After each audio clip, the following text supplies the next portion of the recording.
रहल छी AP production के शानदार प्रस्तुति।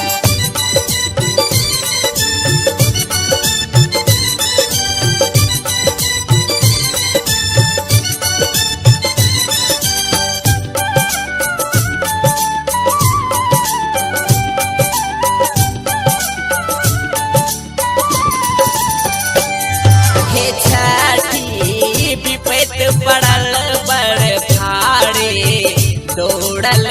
घाट पड़े हे छठी विपत पड़ल बड़ भारी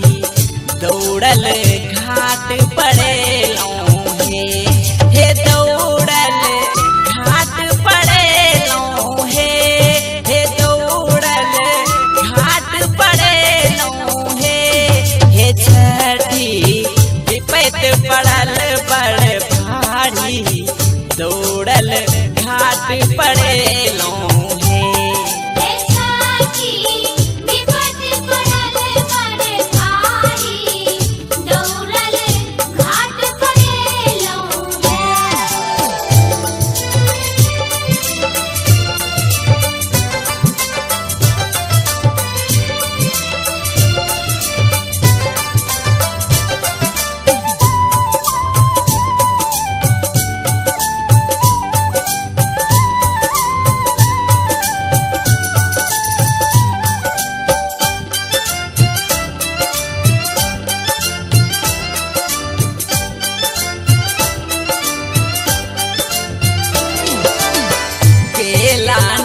से हो अनलो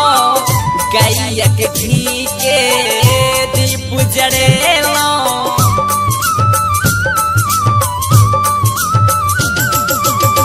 केला नारियल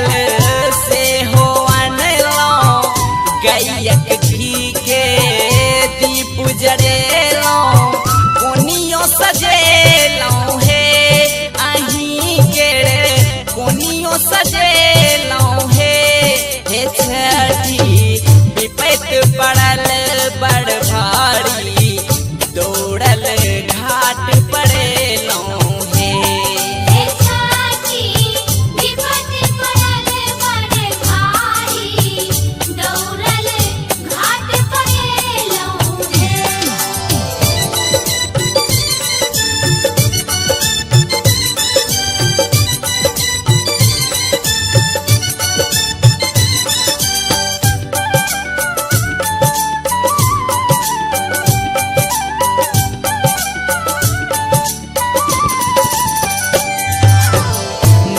के मनोरथ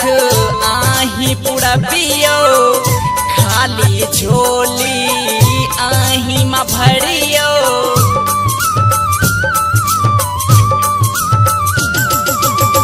मन के मनोरथ आही पूरा पियो खाली झोली मा आही भरियो शरण में शरण में लौहे हे छठी विपत पड़ल बड़ भारी दौड़ल घाट पड़े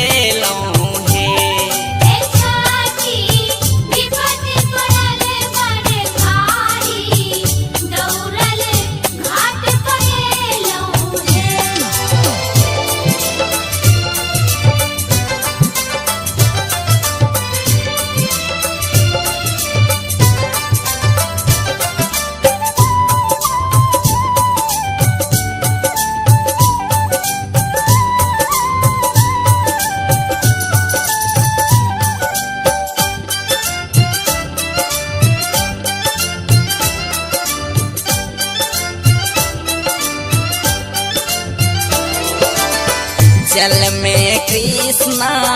ठाढ़ी दैये सरोज अहाँ के भजन गबैये